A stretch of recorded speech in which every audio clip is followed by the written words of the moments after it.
We don't have many examples of children who were celebrities at an early age who did not have psychological issues later on in life. Hi everyone, welcome back again to our podcast, Playdate Podcast, reminiscing your childhood memories. With me, your host Dea.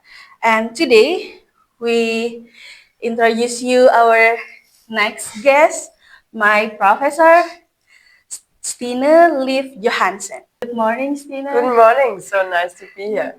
Thank you so much for joining our podcast. Actually, this is our fourth episode.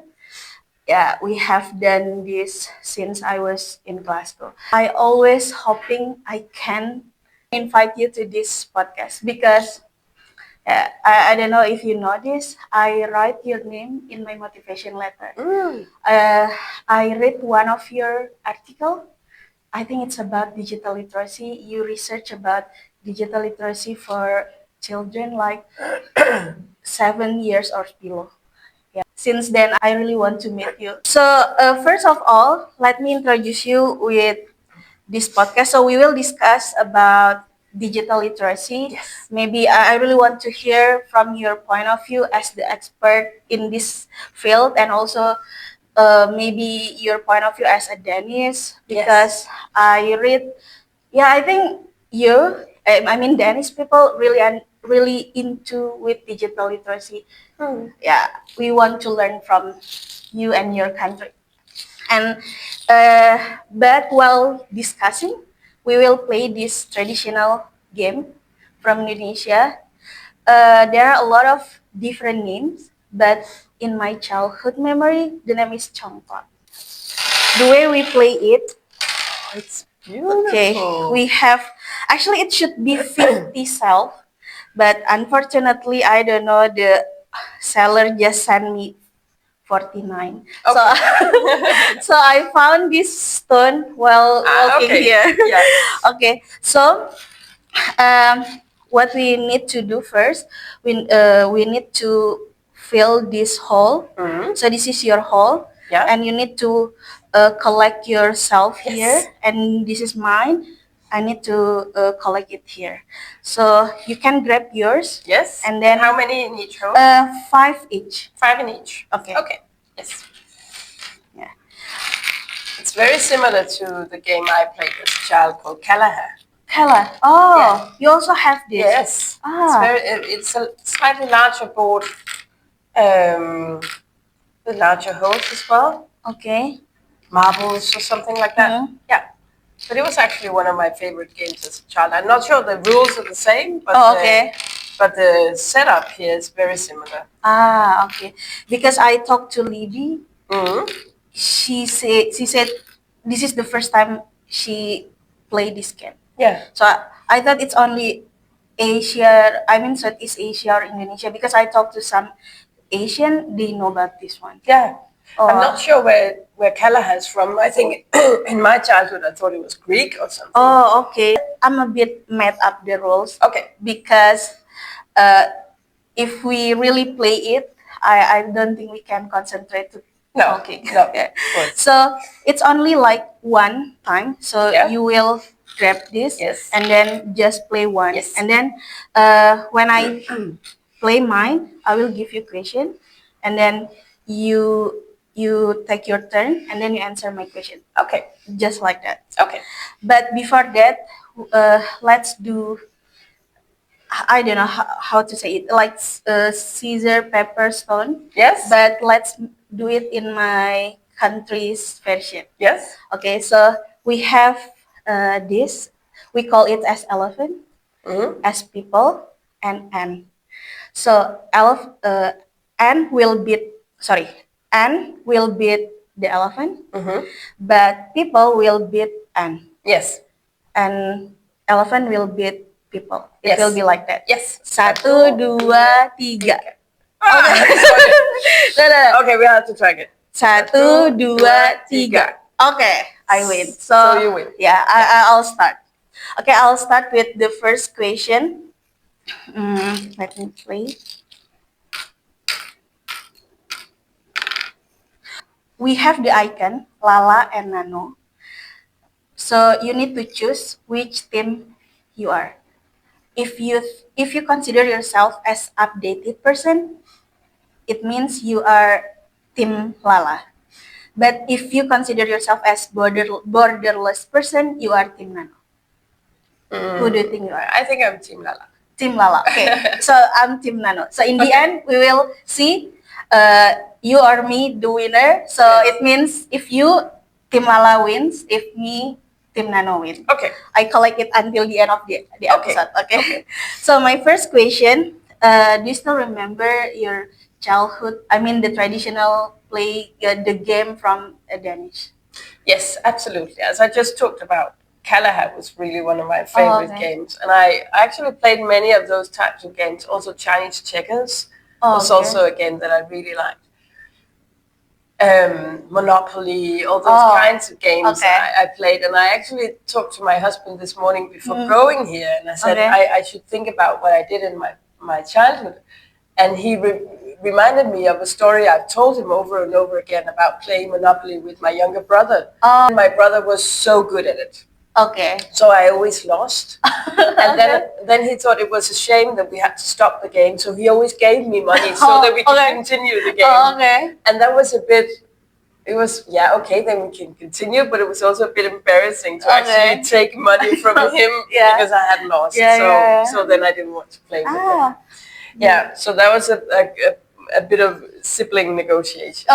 Sibling negotiation. Very good. Yeah. Please. Okay. Oh. But I can take whatever one. I want. Yeah. Okay. You don't need to imitate my move. Yeah. Okay. So my next question, since you talk about like family negotiation, maybe we can conclude that that game help you and your brother to build the bonding and also communication. And sometimes for better and sometimes for worse. Okay. As it is with siblings. I love my brother. Okay. I still do. All right. Or do you still remember what you and your brother did at that time? Maybe not only for the game, maybe about your first experience with media. Yeah, absolutely. One of the things I really liked to do as a child was to dance to pop music. And I was very young when I first experienced the Swedish pop group ABBA. Okay. And they had won the Eurovision, and they were just two beautiful blonde women, two men. ABBA was sort of like the first letter of each of their names. And my cousin and I, we were dancing together. We were talking about wanting to make a band like that when we grew up. So we would each have a husband with the same initial letter as ourselves, and then we would make a band. And I also remember later on being allowed to come and visit some of the older girls in the area where I lived, and being allowed into that pre-teen room where she had music from, for instance, the Danish version of the Eurovision Song Contest. Eurovision. It was a big thing. And she knew all the dance moves and all that. So I really enjoyed that. And I love to perform and also to do gymnastics or do something like that. Things I'd seen on TV that I love to do. And generally, I think I was very inspired by both books and TV. I loved the books by Astrid Lindgren, for instance, the one with the character Lotte, who was like a little, she was very often acting out, and then she had some older siblings that were so much more quiet. And I, of course, totally identified with her, but I also liked all that romantic way of children just being in nature, doing things. And I wanted to play that also. So I was, from a very early age, very inspired by different types of media. Okay. Now it's my turn. Yeah. Okay. I'll do something radical here. Okay. Let's see where it goes. Okay. You mentioned about Eurovision. Actually, I just knew it maybe like last week. That's it's very big thing in Europe. Yeah, it used to be a huge thing in Okay. Denmark. It's not the same anymore in Denmark. Oh, okay. And Denmark is not doing very well. But back then, it was a big, big thing. I mean, we only had one television channel, so that was all we saw. You only have one? We only had one television Until now? channel. No. Oh, okay. When I was a child. Oh, okay. Yeah. Okay. Oh, okay. When I was a child, we only had one. I lived in the southern part of Denmark, so we could also watch German television.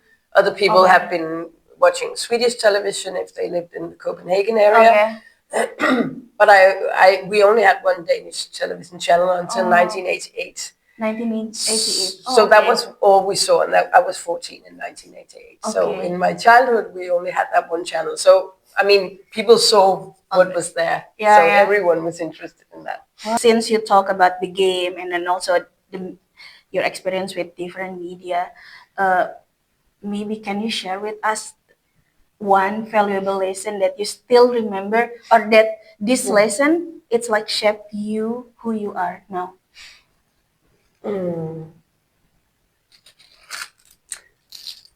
That's a difficult, tricky question because you don't necessarily know that when it happens. But I think what really shaped me and also shaped my academic interest was my huge interest and love for everything pop. Everything popular, pop music, American television when it started to come around. And also, of course, that was something my parents were quite skeptical about. But I just loved pop music. So when we had other television channels and I could watch British television, for instance, I could watch music videos, Sky Channel, MTV, those kinds of things. That was me. Later on, we had shows like Beverly Hills 90210 when I was 15, 16 years old. And I just loved that. And I think that has really been something that has been very important for me, always to sort of take the perspective of the child or the young person on also going with whatever kind of interest they have, because children adore all kinds of stupid things and things that are not necessarily teaching them anything, but children love plastic and pop and those kinds of things, and that has really been important for my research interests. So so if children are on YouTube, I follow them on YouTube, see what they see there. If they go to TikTok, I follow them there. If they love to play on their iPads, I don't tell them to stop doing that. I study what they are doing. So I think that interest I had in myself for everything. I mean, I grew up in a very left-wing family, and for once I wasn't allowed to have Barbie dolls. My parents thought the Barbie dolls were problematic.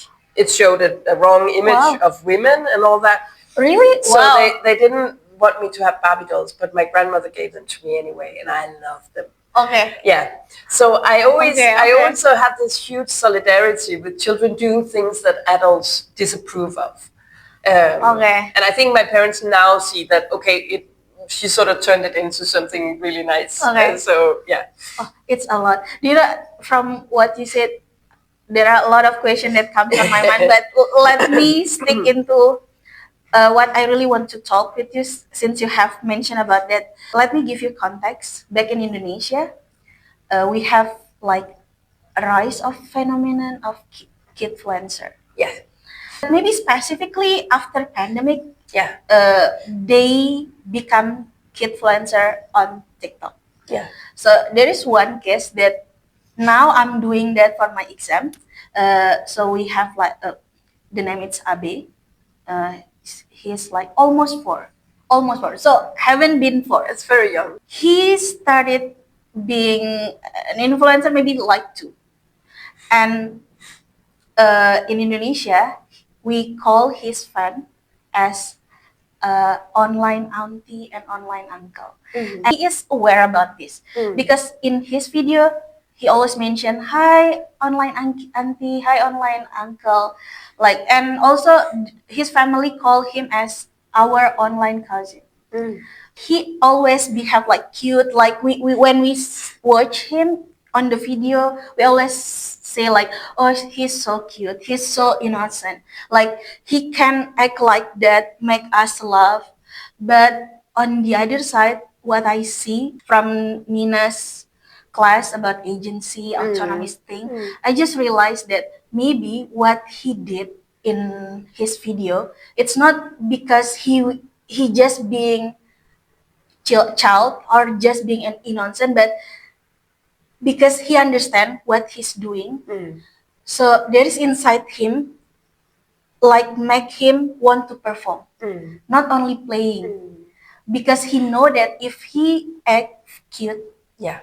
people will love him. Yeah. Even though maybe he doesn't aware about that, but with these 3 years being Kidfluencer, I think unconsciously he understand about that. So my question, since I read your article about children on YouTube something, maybe with this context, this study case that I told you, what do you think children when they were Kidfluencer? I don't think it his choice, but I think because people found his video and adore him, and then he suddenly become Kidfluencer. So how do you see them as a Kidfluencer, especially maybe in your case in Denmark? I think there's so many things to consider about Kidfluencers, because I think very much it depends on the family context. Okay. And as you know, I've written about one Danish Kidfluencer. She's now 16, so she's not. But she also started appearing in videos by her brother, who started. He was one of the first YouTubers in Denmark, and she was only 3 when she started appearing in his videos, and she had her own channel when she was 5. And in that family, making videos for YouTube and later on also for other types of channels or platforms have been really a family thing. And I've interviewed them over the years several times. And I think they are so aware of all the pitfalls and all the problematic issues, and they take really good care of each other, and they have been taking really good care of her. For instance, when she was younger, they didn't want her to read the comments, and that was not because they didn't want her to see the bad comments, but they actually did not want her to see all the comments saying, "Oh, I love you," all that, because they didn't want her to think that had anything to do with real love, because real love was what happened in the family. So I think they actually took some precautions that were quite interesting and relevant over the years. But of course, I mean, a 2, 3-year, 4-year-old has no. Of course, he loves performing. Many kids love performing, and performing can be a wonderful way of playing. But performing for such a large audience and not knowing who's responding to that is, of course, in so many ways super problematic. I think it's difficult to sort of say there should be rules against that, because it's always up to the parents, and they should decide. And I think the parents generally have to decide what is best for their own children. But I think maybe parents should be more aware of what are the problematic issues. And we know for years and years we've seen children who become celebrity at an early age in film or television, and how they tell about that later on. And we don't have many examples of children who were celebrities at an early age who did not have psychological issues later on in life.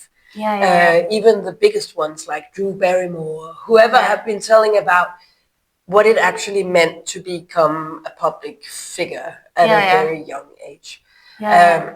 So I think parents should know more about it, and also the agencies and the companies who are using these children for commercial purposes. In Denmark, that's not legal. You can't use children for commercial purposes under the age of 15. But I don't know what the legislation is in, for instance, Indonesia. And of course, we have seen like huge profiles like Ryan's Toy Review, where they didn't have those kinds of issues. The Kidfluencer that I mentioned, he is a brand ambassador of milk product. So I don't think we have that strict policy like No, you. we didn't used to have that in Denmark Oh, okay. either. But it was something that I also was in dialogue with the authorities on that.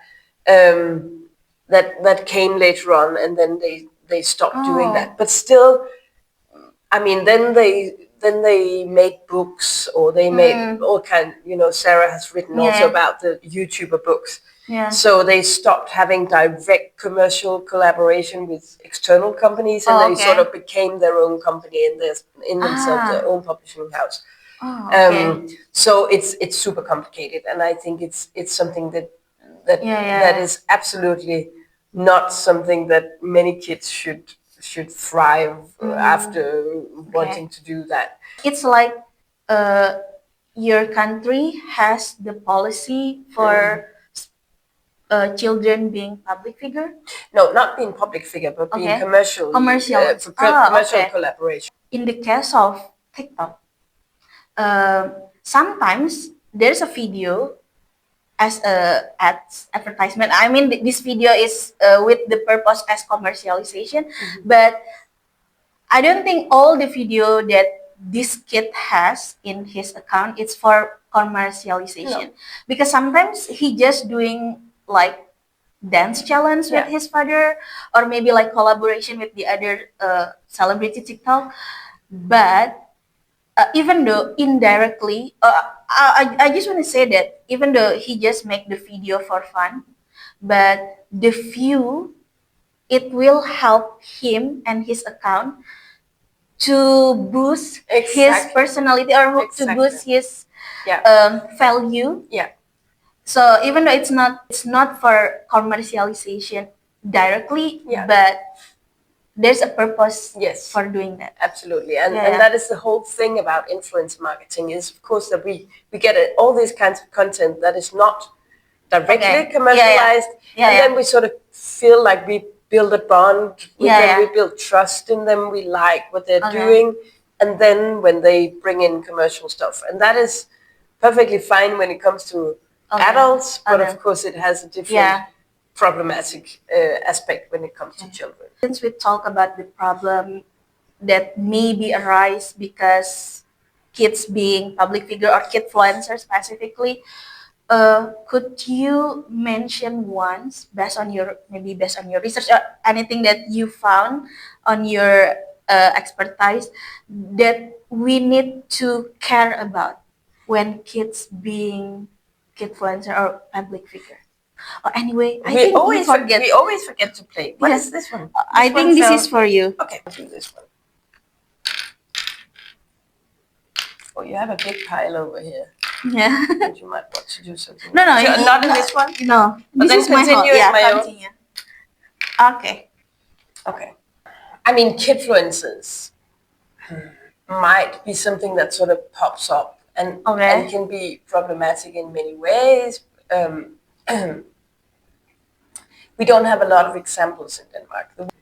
I think generally this has to do with an overall discussion of digital literacy and understanding of the way these digital platforms works. What are the affordances of these digital platforms? What are the commercial sort of backdrop of these platforms? Why do they want us to spend so much time there? I think that is the more general thing that we should focus on. I think for the general public, for children, for parents, for everyone in society, that we should know more about. And I think there is a rising sort of understanding of these things, and people are becoming more and more aware of what is going on these platforms. People are becoming more and more critical, not only critical about screen time, but more critical about the structures of these platforms, especially now after the close collaboration between the Trump administration and these platforms. I think more and more people, myself included, are becoming more aware that we need to leave Facebook. We need to leave these types of platforms. I saw your post actually. But anyway, I think those kinds of discussions is also something that children should know much more about. What is the structure behind a platform like TikTok? Why are you being shown the videos that you're being shown? Why can someone build a large brand and sort of boost their presence there? All those kinds of things. I think children need to know much more about that, also in schools.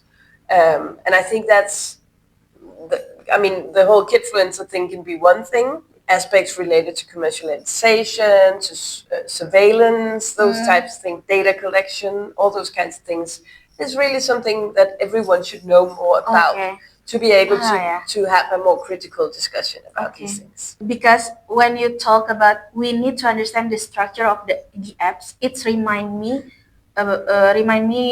what we discussed with Libby. Yes. Because Libby also said about that. Okay, I think like you have the same absolutely. agreement We have about many this. things in common. Let's talk about what should adults do with this phenomenon. Because back in Indonesia, I have some friends that has child in my age right now, and sometimes they use screen time to accompany their children for eating. So it's like they can eat while while watching some videos, especially Cocomelons, if you know. It's parents, they need to understand before they allow their children to watch this video or maybe to watch some trends from TikTok, because sometimes I also saw them they invite their children to make some video, because I don't know, it's like being influencer, like being mom influencer, parents influencer, or maybe to make their children an influencer. It's become something promising back in Indonesia. I think it would be difficult for me to recommend in and of itself that you make your child a kid influencer. Okay. I think what you want to do is to make your child a critical user of digital technologies. Okay. And I think the only way to do that is to have conversations and reflections on what are we doing. From the overall research, we know that it's not necessarily the amount of time you spend with screens that is the most important. Especially for young children, it's of course the amount of time you sit still on your chair that is important. And if you have a screen in front of you, you will be inclined to sit there for a longer period of time. Okay. So for parents of young children, what is most important is to make your child do different things, make your child move around. And if that includes using, for instance, a video of something to get them up and moving, dancing, perhaps even recording something themselves without posting it anywhere, then that's a super fine thing to do. We should also be more critical about not only how much are we watching, but what are we making our children see. And I think that there are so many other good things than just Cocomelon. I don't know what it's like in Indonesia, but if it were parents here in Denmark, I would definitely recommend them watching Danish content instead of these international types of content, which are they're only made to make the algorithm work. It's just content that will make children sit still for a longer and longer period of time. It may be something that makes them, I don't know, say the names of the colors or count in English, but that is not what 2-year-olds need. 2-year-olds need to play, to use their bodies, to hear good stories, to hear good songs, to be engaged with people and have eye contact. I'm going to take my move now, and I'm going to tell you a secret. Yeah, because I very often eat dinner in front of the TV. My husband and I, we are the only ones left. My children have left the house. We're just sitting, and we very often we eat late. Like 8 o'clock or something like that. And we're quite tired at that time. So we really enjoy sitting in front of the TV and just watching the news or some kind of program, whatever. And that is perfectly fine because we are adults and we can decide what we want to do. And we are perfectly capable of having a face-to-face conversation. But a very young child needs to learn how to have a face-to-face conversation also while they're eating. Okay. And if they don't learn that at a very early age, they will always have to have a screen with them when they are eating. Okay. So I think that your friends and other parents of young children, they should be encouraged to see if we could sort of do something else. If we could, I think making meal screen-free zones is an absolutely good rule of thumb when it comes to that. But I also think that I'm very much pro using digital technologies for all kinds of things, like making a podcast, whatever. So bring in those screen-based media when we are going to hear something, some great song, and we're going to try the dance moves, or we're going to record some things ourselves, and we're going to look up things online. We're going to play and be creative and explore things. Screen-based media are wonderful to do that. We can be in contact with people who are not close to us. If you are traveling in Europe, you can have FaceTime calls, all those kinds of things. Wonderful ways of using screens. But try to avoid what we can call the passive way of using screens as much as possible. That being said, having a designated time of the day where you just sit down, for instance, while your parents are cooking dinner, allow your kid to sit. By all means, just do that. But try to also do something else. So it just doesn't. I don't know how to translate that, but we have a saying in Denmark that it should not be a pillow to sleep on. You should just not, just don't dwell on that. Try to challenge yourself a little bit instead of just making it a pillow to sleep on. Okay, I'll do that and I'll do what I've always done. But try doing something else also. Screen-based media are great for kids, but they also need to do something else, and they especially need contact with other people face to face. Maybe I have two questions left. You mentioned many times about I really pro with the children using digital media. I really want to know the reason behind it. Is it related to your childhood memories? What's the reason? I understand where you're going with that question, and I think that definitely also, of course, plays a role, because this is where I'm coming from. But no, the main reason why I'm saying this is that is what research tells us. Research tells us that children can absolutely have good experiences with screen-based media, especially if they use them in proactive, creative ways. We don't have research evidence to say that using screens for a certain amount of time every day is generally bad for you, but we do have research saying that that you could say active use, engaging with others through social media, is much better than passive use, just scrolling through the feed. So no, I would say that argument is based in the best possible consensus when it comes to research, both qualitative and quantitative research. I think that having access to digital media is a huge possibility, that we can actually be in contact with everyone around the globe, that we can look up information, we can learn new things. And when you ask children, why are you using, for instance, social media, that is what they also say. I'm using it to be in contact with people that I like, and I'm using it to get information about things that I am interested in. And all those kinds of, and I'm using it for entertainment, of course. And you could say, I know and I appreciate that good entertainment coming from books, but also coming from television, is something that has really shaped me as a person, and that has inspired me to do things when I was younger, to play certain things when I was older, to cut my hair in a specific way, whatever. I got inspiration from television, for instance. And there is absolutely no evidence that should be problematic in any way. But it's all a matter of balance. Yeah. Okay, great. Okay, So my last question, but I think it's No, a you lot. take time. Let me do this first.